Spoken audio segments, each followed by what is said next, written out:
अगली खबर कानपुर से आ रही है। आपको बता दें कि उत्तर प्रदेश आशा वर्कर्स यूनियन के आह्वान पर 15 दिसंबर से प्रदेशव्यापी अनिश्चितकालीन हड़ताल जारी है। इससे पूर्व आशा कार्यकर्ताओं द्वारा इको गार्डन में धरना प्रदर्शन किया गया तथा 2 बार विधानसभा मार्च भी निकाला गया, लेकिन सरकार की ओर से किसी प्रकार की ठोस कार्रवाई न होने के कारण हड़ताल को अनिश्चितकालीन रूप दिया गया। आशा बहनों की प्रमुख मांगों में वर्ष 2011 में प्रधानमंत्री डॉक्टर मनमोहन सिंह की अध्यक्षता में हुए 44वें से 45वें श्रम सम्मेलन में पारित प्रस्तावों को लागू करना शामिल है। इनमें आशा कार्यकर्ताओं को राज्य कर्मचारी का दर्जा, न्यूनतम वेतन 50 लाख रुपए का जीवन बीमा, 20 लाख रुपए का स्वास्थ्य बीमा, ग्रेच्युटी अधिनियम के अंतर्गत लाना, ESI और EPF की सुविधा प्रदान करना प्रमुख है। हड़ताल के दौरान आशा कार्यकर्ताओं ने जिलाधिकारी, मुख्य चिकित्सा अधिकारी, मंडल आयुक्त, क्षेत्रीय सांसद एवं विधायकों को ज्ञापन सौंपे, लेकिन मांगों पर कोई कार्रवाई न होने से नाराज आशा बहनों ने CMO कार्यालय में काले कपड़े पहनकर काला दिवस मनाया। इसके बाद यह निर्णय लिया गया कि अपनी आवाज जनता तक पहुंचाने के लिए प्रदेश के हर जिले में जन अदालत आयोजित की जाएगी। देखिए पूरी खबर।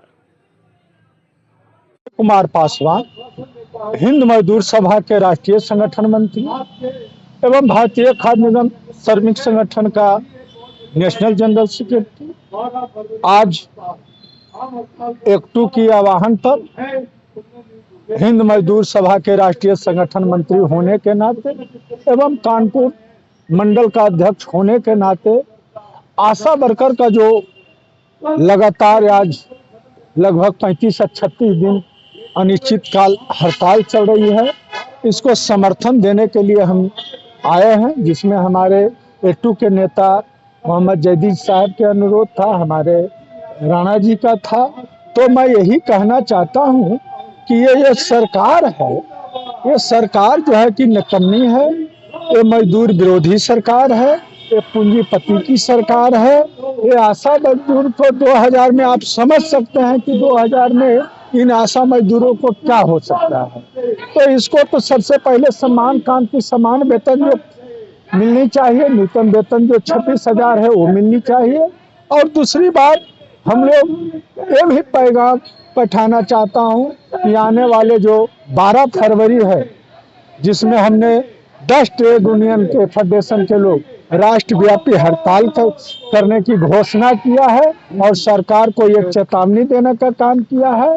तो मैं ये भी अपने लोगों में पैगाम भेजाना चाहता हूं कि ये 12 फरवरी को हम लोग देशव्यापी हड़ताल करेंगे, जिसमें 4 कोड लाया है, जिसमें मजदूर विरोधी नीति है, हम यूनियन नहीं बना सकते हैं। जो 8 घंटा हमारे मजदूर काम करता था उसको 12 घंटा करने की बात किया था। जो महिला सुरक्षित थी उसको जो है कि असुरक्षित करने के लिए इसको इन्होंने जो है कि फिर 12 घंटा रात में भी सुरक्षा देने की बात नहीं कहा है। तो इसलिए हम ट्रेड यूनियन के जनरल सेक्रेटरी भारतीय खाद्य निगम श्रमिक संगठन के होने के नाते और हिंद मजदूर सभा के संगठन मंत्री होने के नाते मैं एक मीडिया के माध्यम से पैगाम पूरे देश दुनिया के मजदूरों में पहुंचाना चाहता हूं कि आने वाले 12 तारीख को आपने सरकार को ऐसा चेतावनी, ऐसा आंदोलन करे कि सरकार हिल जाए और ये हमारी आंदोलन की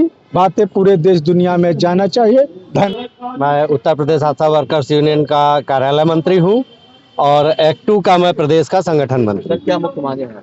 हमारी मुख्य मांग जो है वो आशाओं से संबंधित है कि आशाओं को परमानेंट कर्मचारी का दर्जा दिया जाए और जो भी वेतनमान, जो भी और सुविधाएं हैं जो सरकारी कर्मचारियों को मिलती हैं, तो समान कार्य, समान वेतन, समान अधिकार आशाओं को भी दिया जाए। यह central council of trade union का प्रदेश उपाध्यक्ष, आज हमारा जन अदालत लगाने का कार्यक्रम है। आशाओं की समस्याओं को लेकर हम 2023 से संघर्षरत हैं। इससे पहले हमने विधानसभा मार्च भी किया, इको गार्डन में हमने धरना भी दिया, मगर जब कोई हल न निकला तो हमने एक चेतावनी देते हुए 15 दिसंबर 2025 से अनिश्चितकालीन प्रदेश व्यापी हड़ताल के लिए उत्तर प्रदेश सरकार के मुख्यमंत्री, श्रम मंत्री, स्वास्थ्य मंत्री सबको दिया, मगर उसके बाद भी कोई हल न निकलने की स्थिति में पूरे प्रदेश में आशाएं 15 दिसंबर से हड़ताल पर चल रही हैं। इस आंदोलन की कड़ी में हमने विधानसभा मार्च भी किया। इस आंदोलन की कड़ी में हमने जिलाधिकारी को भी ज्ञापन दिया। इस आंदोलन की कड़ी में हमने मंडलायुक्त को भी ज्ञापन दिया। इसके साथ ही साथ हमने काला दिवस भी मनाया, मगर अभी तक कोई भी बात सरकार की ओर से नहीं आई है।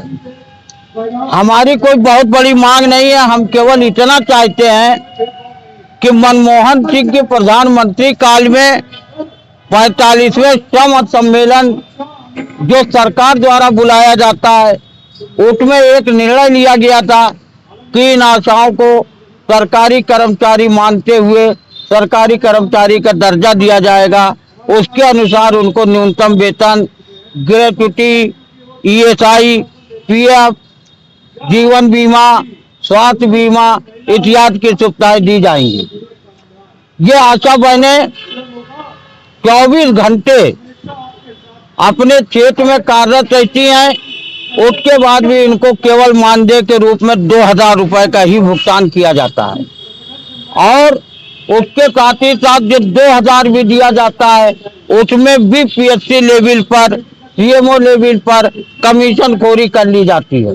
तो हमारी मांग केवल इतनी सी है कि 45वें, 44वें और 45वें श्रम सम्मेलन में लिए गए निर्णय के अनुसार आशा बहनों को राज्य कर्मचारी का दर्जा देते हुए उन्हें जो भी सुविधाएं नियमित कर्मचारियों की होती हैं वो दी जाए।